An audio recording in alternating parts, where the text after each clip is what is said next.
বাবাকে কিরকম দেখেছো? উনি তো শুধু সাহিত্যিক ছিলেন না, ওনার একটা অন্য কর্মের জগতও ছিল, সে সম্পর্কেও তুমি একটু বলে দাও, কারণ অনেকেই হয়তো এটা জানেন না। সিভিল ইঞ্জিনিয়ার ছিলেন, সরকারি চাকরি করতেন, দুটোকেই ব্যালেন্স করে করতেন আর কি। যেরকম বিজ্ঞান সেরকম আর্টিস্টিক সব কিছুই। সময় পেতেন তখনই লিখতেন। খুব উৎসাহী মানুষ ছিলেন, সেটা হচ্ছে সবথেকে বড় কথা।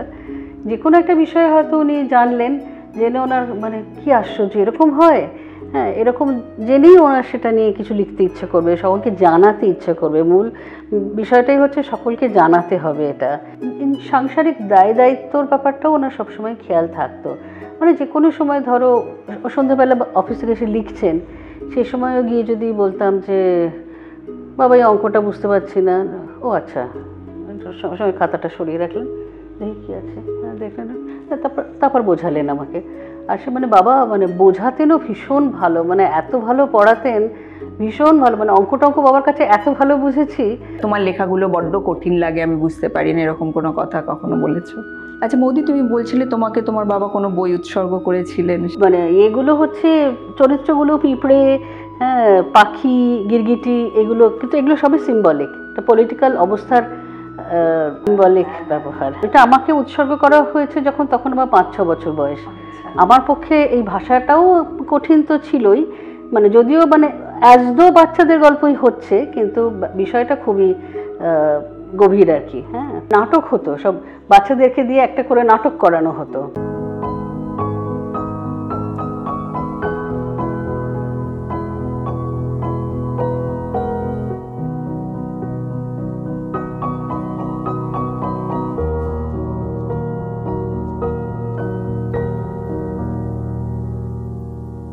গপ্পসপ্প, কিছু গল্প কিছু মনের কথার আরেকটি পর্ব নিয়ে আমি হাজির হয়েছি আপনাদের সামনে।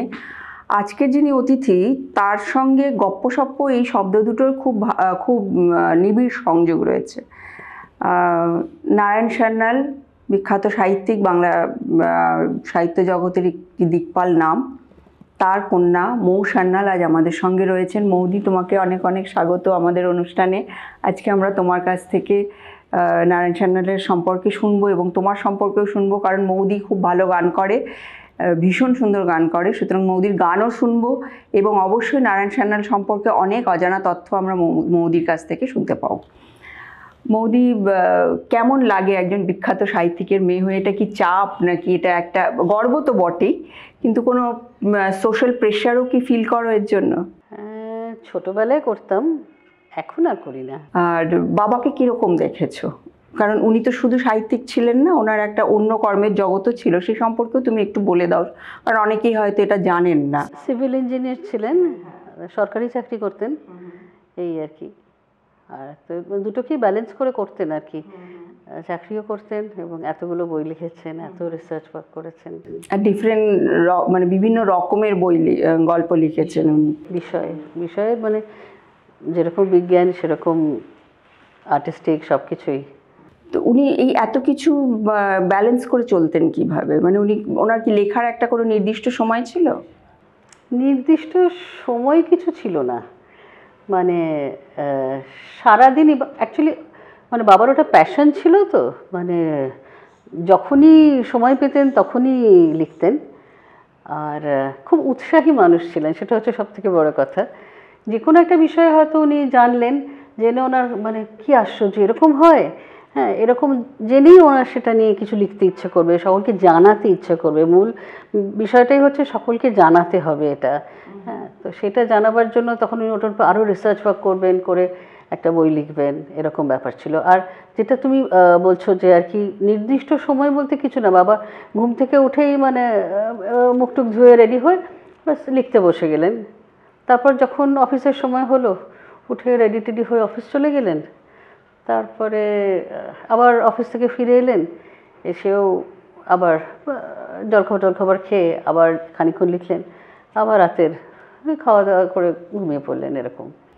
লেখার ক্ষেত্রে যেমন দুটো মানে মেজর দিক আছে। একটা হচ্ছে তো যখন আমি লিখছি, সেই গল্পের বা উপন্যাসের যে বিভিন্ন চরিত্র, সেগুলো তো লেখককে ঘিরে থাকে সব সময়। তো লেখক খানিকটা মানে তাদের সঙ্গে থাকেন, মানে তাদের সঙ্গেই তার জীবনটা কাটে ওই সময়টা, ওই লেখাটা লেখার সময়। আবার ধরো যখন খুব তথ্য নির্ভর কিছু লেখা লিখতে হচ্ছে তখন একটা গবেষণার দিকও থাকে লেখার ক্ষেত্রে। তো এই এতগুলো জিনিস তুমি দেখেছো ওনাকে কিভাবে উনি সামলাতেন এই জিনিস ব্যাপারগুলোকে, মানে ধরো ধরো একটা বড় লেখা লিখছেন তখন কি উনি একটু মানে অন্যমনস্ক হয়ে যেতেন, বা সংসারের থেকেও যেন সংসারের মধ্যে নেই, অন্য কোথাও আছেন, এরকম কোনো কিছু দেখেছো? সংসারের মধ্যে থেকেও সংসারের মধ্যে নেই সেটা অনেক সময় হতো, মানে বেশি ইনভলভ হয়ে গেলে সেটা তো সবারই হয়, বারবারই ওদিকে মনটা চলে যাচ্ছে।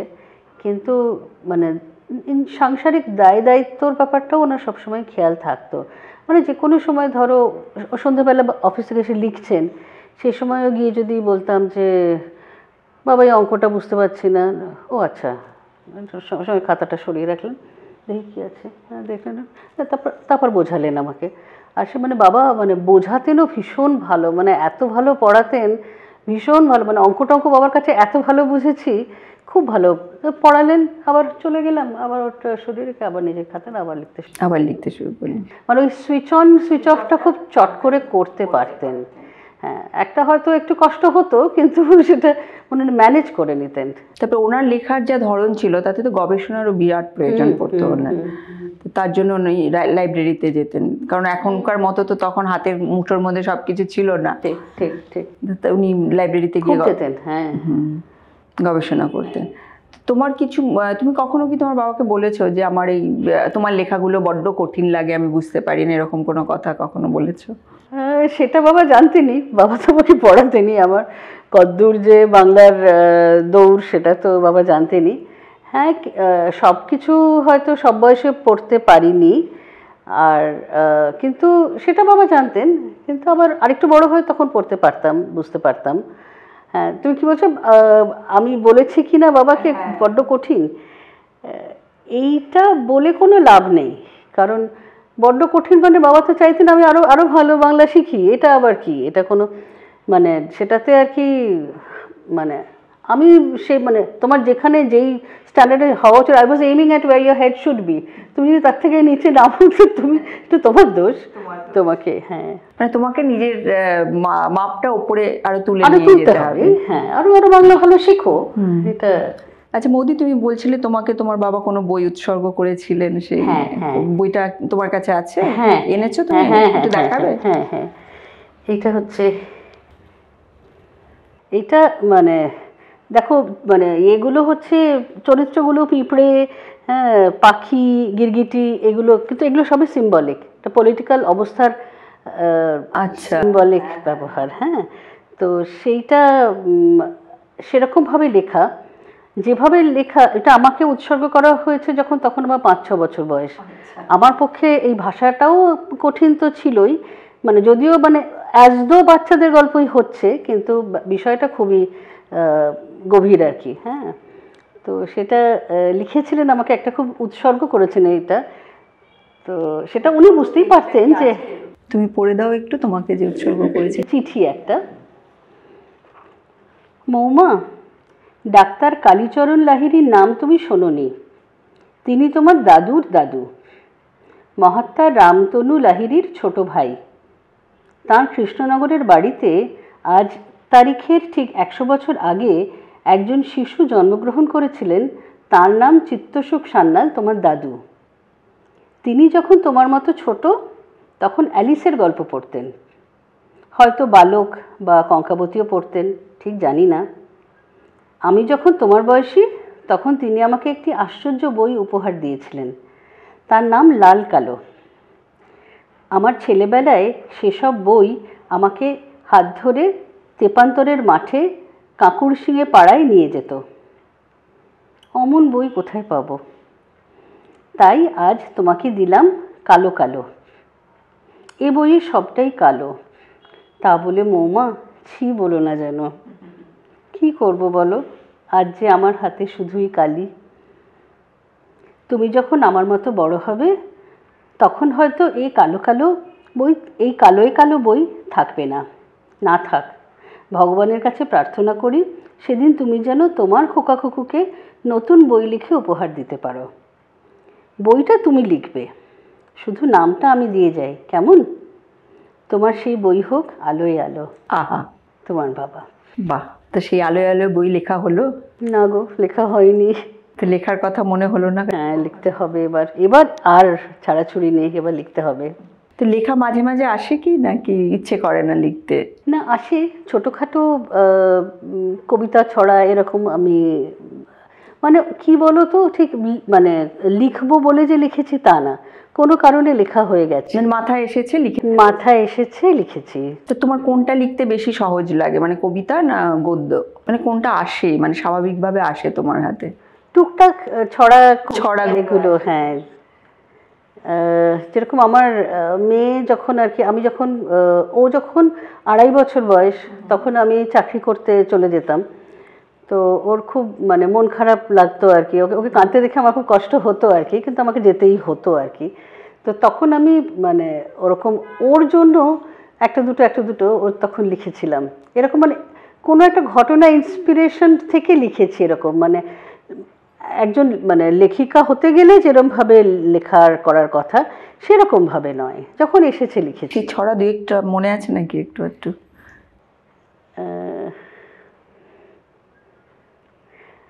একটা যেরকম লিখেছিলাম, যে কতটা মনে পড়বে জানি না, হ্যাঁ ঠিক আছে, যেটুকু মনে পড়ে বলো। আমি মায়ের ছোট্ট মেয়ে, তারই চোখের মণি, জানি আমি আমার মায়ের ছোট্ট সোনামণি। কিন্তু একটা কথা জানো, বোঝা বড় দায়, কেন আমার সোনা মাটা অফিস চলে যায়। কত ভালোবেসে ডাকি, দেয় না তবু সাড়া, যখন থাকে সকালবেলায় অফিস যাবার তাড়া। ভীষণ একলা লাগে যে মাম অফিস চলে গেলে, চুপটি করে শুয়ে থাকি খেলনা পুতুল ফেলে। পৌঁছে অফিস ফোন করে মা, আবার কথা বলে, আদর ভরা সেসব কথায় চোখ ভেসে যায় জলে। তোমরা সবাই বুঝিয়ে কথা বলবে আমার মাকে, আমায় ছেড়ে না যায় যেন, আমার কাছেই থাকে। বাহ, রাজি যদি করাও তাকে, হব যে কি খুশি, দেব তোমায় 1000 চুমু, আদর রাশি রাশি। এরকম দু একটা মনে পড়লো। হ্যাঁ, নিজের লেখা তো মনে থাকে না আমার তো থাকে না, আমার নিজের কবিতা আমার নিজের মনে থাকে না, আমাকে দেখে পড়তে হয়।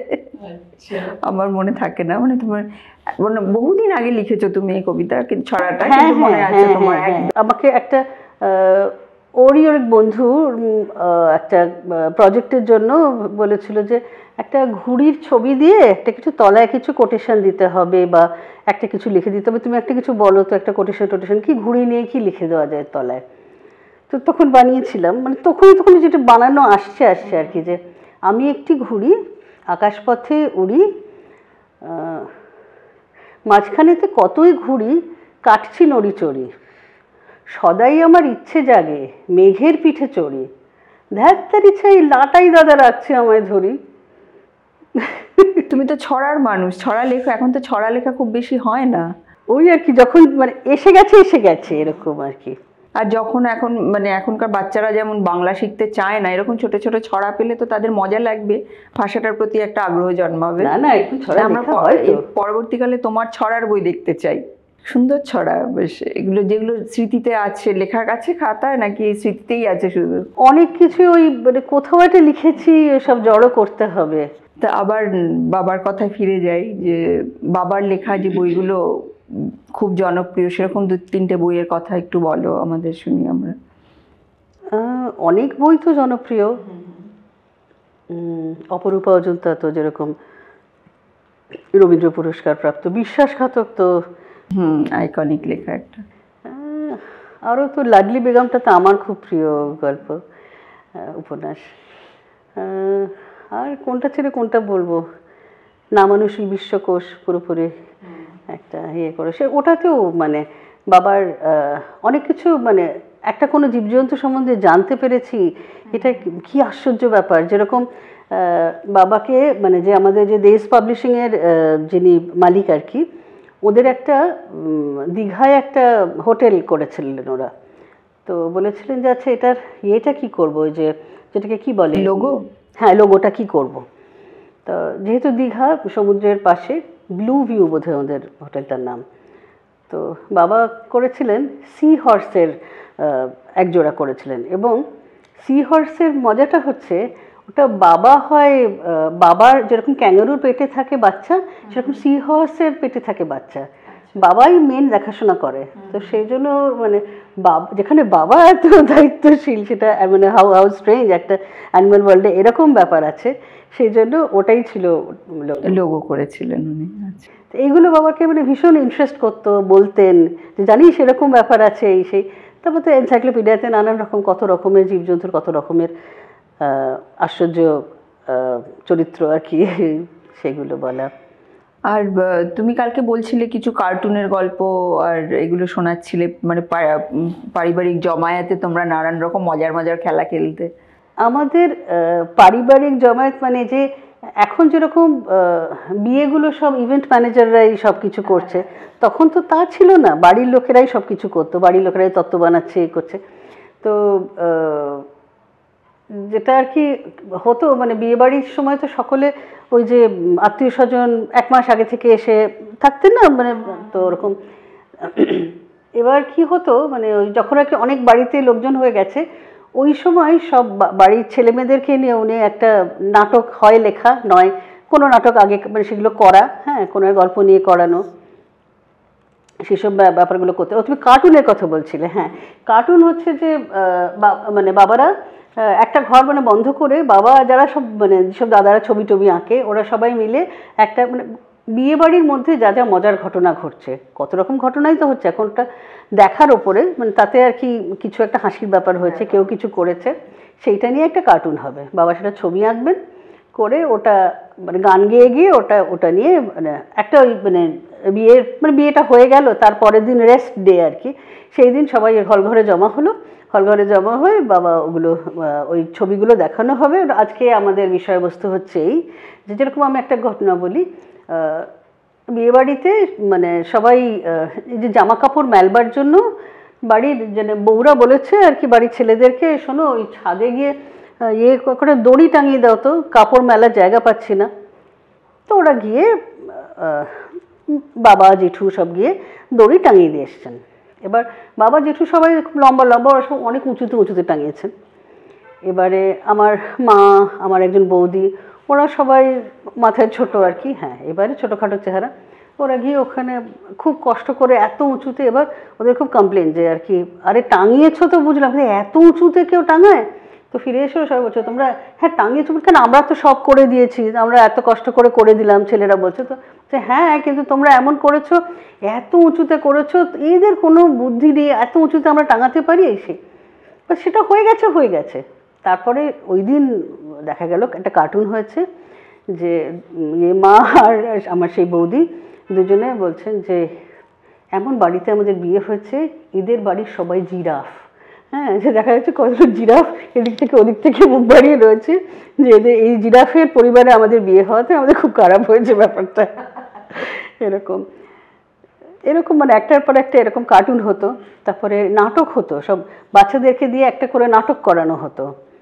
তো যেরকম আমার একবার এরকম আমি স্নো হোয়াইট হয়েছি, আর সব বাড়ির মানে পাড়ার ছেলের, পাড়ার মেয়েরা, তারপর আমার মামা তো ভাই বোন, আমার মামারা খুব নাটুকে ছিলেন, তো সেই ওরাও সব এসছেন টেসছেন, তো সেসব হচ্ছে। আর সে তো স্নো হোয়াইট তো হচ্ছে, এবার 7 বামন যে ডোয়ার্ফ, 7 ডোয়ার্ফস, ওইটা মানে বাড়ির সব অ্যাডাল্টরাই সব বামন সেজে সব স্টেজে এরভাবে ঢুকছে, মানে স্নো হোয়াইট সেই 20 আপেল খেয়ে পড়ে মরে আছে, আর সে 7জন ওরকম মেসো, বাবা, তারপরে মামা, ওরা সব ঢুকছে, মানে ওটাতেই এত হাসছে সবাই যে ওরা বামন হয়ে ঢুকছে, কাঁদছে যে আমাদের স্নো হোয়াইট মারা গেছে, এরকম খুব মজা হতো, মানে এইগুলো নিজেরাই অনেক রকমের মজা করা হতো।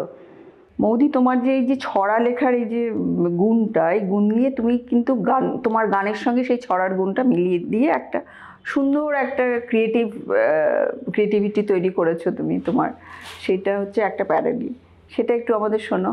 প্যারোডি সিরিজ যেটা, হ্যাঁ, ওটা আসলে ওই আর কি বন্ধুদের ইয়েতেই হয়ে গেছিল, বন্ধুদের উৎসাহে।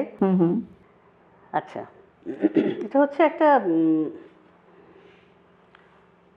একটা মফস্বল শহরে একবার একটা খুব বড় জলসা হয়, সেখানে সব বড় বড় শিল্পীরা গিয়েছেন, তো সেখানে অনুষ্ঠান করার পর ওরা এবার ফিরে আসছেন কলকাতায়। তো ট্রেনে রাত্রিবাসের পর প্রথম যেই কথাটাই, ঘুম থেকে উঠেই লোকের যে কথাটা মনে পড়ে, চা, তার দরকার পড়েছে। তো চাওয়ালা এসে সেই যেখানে রবীন্দ্রসঙ্গীতের শিল্পীরা ছিলেন সেই কামরায় উঠতেই সুচিত্রা মিত্র গেয়ে উঠলেন, চাওয়ালা গো ও চাওয়ালা তোমার চা মন কাড়ে, চাওয়ালা গো ও চাওয়ালা তোমার চা মন কাড়ে, তোমার চায়ের ফলে মাথা ধরা সাড়ে, গলা ধরা ছাড়ে, তোমার চায়ের ফলে মাথা ধরা সাড়ে, গলা ধরা ছাড়ে, তোমার চা দিয়ে যাও মাটির ভাঁড়ে, চাওয়ালা গো ও চাওয়ালা তোমার চা মন কাড়ে। তো চাওয়ালা তো সবাইকে চাটা দিয়েছে। তো পাশে ছিলেন কণিকা বন্দ্যোপাধ্যায়, কিন্তু কণিকা বন্দ্যোপাধ্যায় কিন্তু চায়ে চুমুক দিয়ে চাটা ভালো লাগেনি, তো চাটা বেশ বাজেই লেগেছে। তো চা পাত্তির গন্ধটাও ভালো লাগেনি। তো সেই কথা তিনি চাওয়ালাকে বলেন যে, বাজে চা দিয়ে গেলে হায় কি বলে, বাজে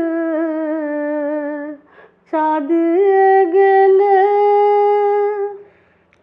পাতি গন্ধ অসহ্য ভাঁড়ে যে পাইকে বলি প্রতি নিঃশ্বাসে, কেমনে এমনি চা দিলে হা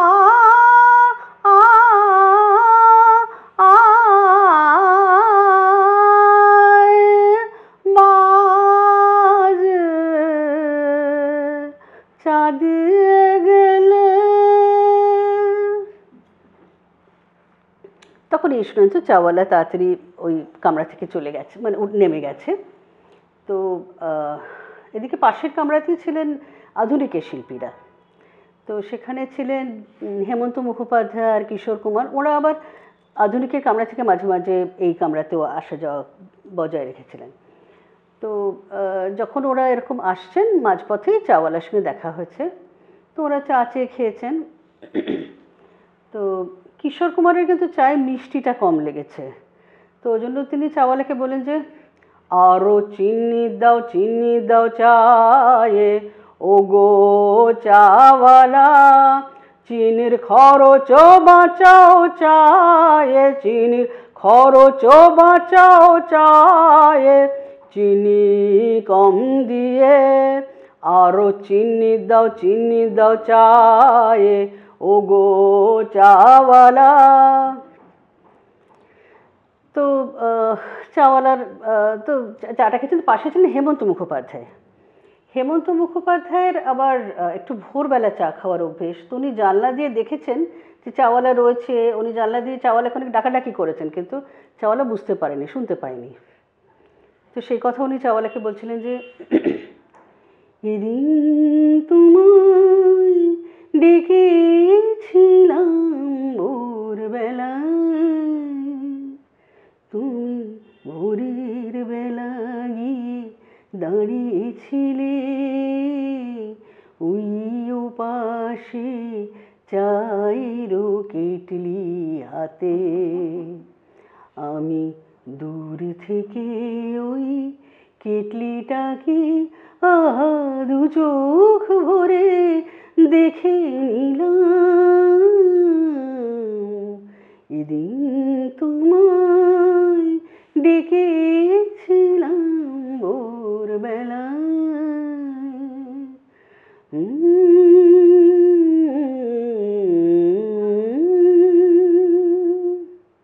বাহ, দারুণ। তুমি এখন যে অনুষ্ঠান করো, কি ধরনের গানের অনুষ্ঠান করো মূলত? এখন আধুনিক রবীন্দ্রসঙ্গীত, শ্যামাসঙ্গীত, নানান রকম গাই। একটু আধুনিক কোন গানগুলো তুমি সাধারণত করো, সেগুলো একটু দু এক কলি শোনাও আমাদের।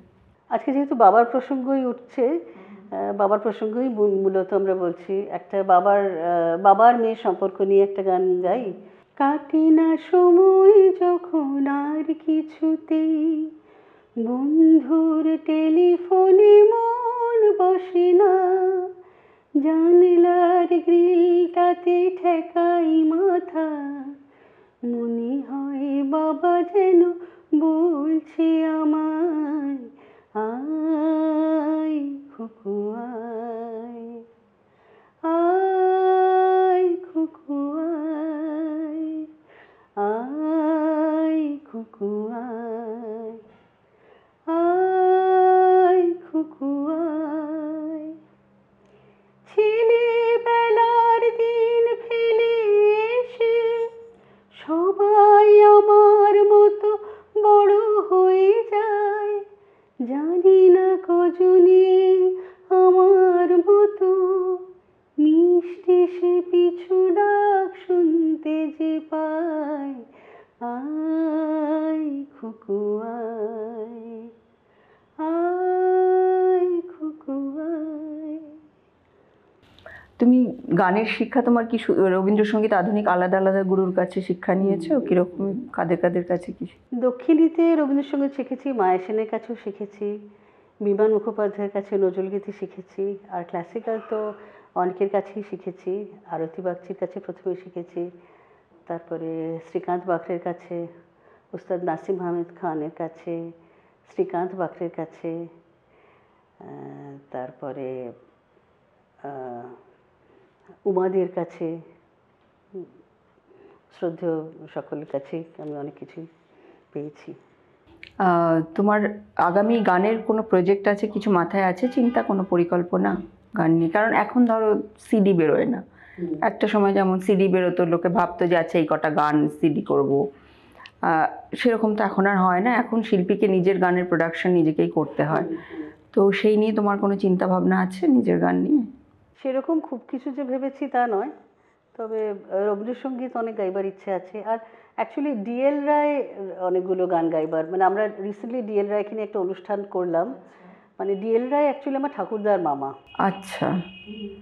তো সেটা একটা অনুষ্ঠান করেছি, আরও এরকম খুব অনুষ্ঠান করার ইচ্ছে আছে ওর গানগুলো নিয়ে। মানে ওনার গানগুলোর মধ্যে খুব মজা আছে, হ্যাঁ, অনেক হাসির ব্যাপার আছে অনেক। তোমার তো একটা ইউটিউব চ্যানেলে তুমি গল্প পড়ো মাঝে মাঝে। হ্যাঁ হ্যাঁ, বাবার গল্পগুলো নিয়ে আমি, মানে বাবার জন্মদিনে বিশেষ করে একবার করি, আর এছাড়াও করি, বাবার গল্পগুলো পড়ে শোনাই। হ্যাঁ, মানে ছোট গল্প মূলত? না, বাবার ছোট গল্প খুব বেশি নেই, বাবার সবই উপন্যাস, আর এগুলো হচ্ছে ডিটেকটিভ গল্পগুলোই মোস্টলি। হ্যাঁ, ওই বাবার কাঁটায় কাঁটায় যে সিরিজটা, ওটা থেকে। কারণ অনেকেই না, আমার এরকমও অনেকেই মানে আমাকে বলেছেন যে, বয়স্ক অনেক মানুষ বলেছেন যে ভীষণ মানে বইয়ের নেশা ছিল তোমার মতন, আমারও খুব গল্পের বই পড়ার নেশা ছিল, কিন্তু এখন চোখটা খুব মানে অসুবিধে হয়েছে। তো আমি এইটা আমার করে খুব মনে হয় যে আর কি একটা স্যাটিসফ্যাকশন। হ্যাঁ হ্যাঁ, মানে সেম জিনিসটাই হচ্ছে। আমি নিজেও খুব অডিও বুক শুনি, তো এই স্যাটিসফ্যাকশনটা হয়, যেটা মানে ইয়ে করতে চাইছি, পড়তে চাইছি, ওরভাবে পেয়ে যাচ্ছি। কারণ এমনি অডিও ড্রামাগুলোও খুব ভালো হয়, কিন্তু মানে এক্স্যাক্টলি সাহিত্যিক কী লিখেছেন সেটা জানার একটা কৌতূহল হয়। এক্স্যাক্টলি ওর ভাষা, ওর ইয়েগুলো, সেটা সেটা অডিও বুক পড়লে তবেই হয়। সেটা বাবার বইগুলো আমি পড়ে শোনাই। আর বাবার রচনাবলী একসঙ্গে প্রকাশ করার জন্য? আচ্ছা বলে দিই, ওটার নাম হচ্ছে মৌতাত। আচ্ছা, ইউটিউব চ্যানেলটার নাম হচ্ছে? হ্যাঁ হ্যাঁ, ওটার মৌতাত নামটার দুটো মানে আছে। একটা হচ্ছে মৌতাত, তো নেশাকে বলে মৌতাত, গল্পের নেশা। গল্পের নেশা, হ্যাঁ। আর আরেকটা হচ্ছে যে মৌতাতো, মানে মৌয়ের বাবা, মানে বাবাকে নিয়ে মৌয়ের। তো সেখানে তুমি কি শুধু বাবার গল্পই পড়ো, নাকি বাবার সম্পর্কেও কিছু বলো? দুটোই ঠিকই, আমি মানে বাবার গল্প পড়ি, আবার অনেক সময় বাবার গল্পও করো? বাবার গল্পগুলো করি, হ্যাঁ, অনেক কিছুই থাকে। তারপরে বাবার মানে ছবি টবি অনেক কিছুই দিই, সেগুলো যেরকম একটা সারমেয় গেন্ডুকের কাঁটা বলে বাবার একটা গল্প আছে। তো সারমেয় হচ্ছে কুকুর, আর গেন্ডুক হচ্ছে বল, তুমি তো জানবে। তো সেটা আর কি, তার যে মানে কুকুরটার নাম হচ্ছে ফ্লিসি, ফ্লিসি ছিল আমার কুকুর। হ্যাঁ, তো সেই আর কি, তো ফ্লিসিকে নিয়ে যে বাবার সঙ্গে যে ফ্লিসির ছবি আমাদের, সেই সব ছবিগুলো ওইটাতে দিয়েছি, মানে ফ্লিসি নামটা কেন হয়েছিল, কি হয়েছিল, সেইটার আর কি অনেকগুলো ছবি সামনে দেওয়া আছে। মানে আমি গল্পটা একটুখানি বলেছি আর কি, গল্পের গল্প, তারপর গল্পটা শুরু হয়েছে। আর বাবার রচনাবলী একসঙ্গে করে প্রকাশ করার কোনো পরিকল্পনা আছে? বাবার এমনি ওই যেটা আর কি কাঁটা সিরিজটা, বাবার সব গোয়েন্দা গল্পগুলো একসাথে রয়েছে। আর বাকিগুলো মানে বাবার ওরমভাবে রচনাবলী করা খুব মুশকিল, কারণ মানে এত ভ্যারিড বিষয়। হ্যাঁ, যারা ঐতিহাসিক বিষয় নিয়ে বই বেশি পড়তে ভালোবাসেন, তো যেটা আর কি কথা হয়েছে দেশদের সাথে, ওরা যেটা ভেবেছেন যে ওই আর কি যেগুলো আর কি সায়েন্স ফিকশন যেগুলো আছে সেগুলোকে একটা করবেন, তার একটা দু তিনটে বেরোলো, তারপরে যেগুলো আর কি স্থাপত্যের ওপর সেগুলোকে দু তিনটে এরকমভাবে আলাদা আলাদা করে সংকলন করবেন, ঐতিহাসিক। কারণ শরদিন্দু বন্দ্যোপাধ্যায়েরও তো তোমার ধরো ব্যোমকেশের একটা সমগ্র বেরিয়েছে, সেরকম ঐতিহাসিক গল্পের একটা সমগ্র এরকম ভাবে ওরকমভাবেই করবেন। হ্যাঁ, আর সমগ্রটা করলে এক জায়গায় সব জিনিসগুলো থাকলো, সুবিধা হয়। কারণ ছোট ছোট বই হয়ে ছড়িয়ে ছিটিয়ে থাকলে কোথায় কার কোন প্রকাশনার কাছে কোনটা আছে সেটা সংগ্রহ করতে অসুবিধা হয়ে যায়। মৌদি, তোমাকে অনেক অনেক ধন্যবাদ আমাদের গপ্পসপ্প কিছু গল্প কিছু মনের কথা অনুষ্ঠানে এসে নারায়ণ সান্যাল সম্পর্কে অনেক কিছু তুমি জানালে, তোমার বাবা নারায়ণ সান্যাল সম্পর্কে, এবং তোমার গানও আমাদের অনেক অনেক আনন্দ দিল। অনেক ধন্যবাদ তোমাদেরকেও অনেক ধন্যবাদ, আমারও এসে খুব ভালো লাগলো, এগুলো শেয়ার করতে পেরে খুব ভালো লাগলো। মৌদি, গপ্পসপ্প কিছু গল্প কিছু মনের কথার তরফ থেকে এই ছোট্ট চারাটা তোমার জন্য। দেখো, একটা ছোট্ট ফুলও এসছে, তোমার সুন্দর উপস্থিতিকে আরো সুন্দর করে তুলছে এই ছোট্ট ফুলটা। তুমি যদি কোনো ছড়া লেখো এই গাছকে নিয়ে আমাকে অবশ্যই জানিও। সেই আচ্ছা, আপনাদের সকলের কাছে আমাদের অনুরোধ রইল যে আমাদের চ্যানেলটা সাবস্ক্রাইব করবেন, বেল আইকনটা প্রেস করতে ভুলবেন না, আপনাদের কাছে নোটিফিকেশন চলে যাবে। আর আমাদের ফেসবুক পেজ এবং ইনস্টাগ্রাম পেজটা ফলো করবেন। আর আপনাদের মূল্যবান মতামত রেখে যাবেন কমেন্ট সেকশনে। ফিডব্যাক নিয়ে আমরা আমাদের কাজটাকে আরও ভালো করার চেষ্টা করব। নমস্কার।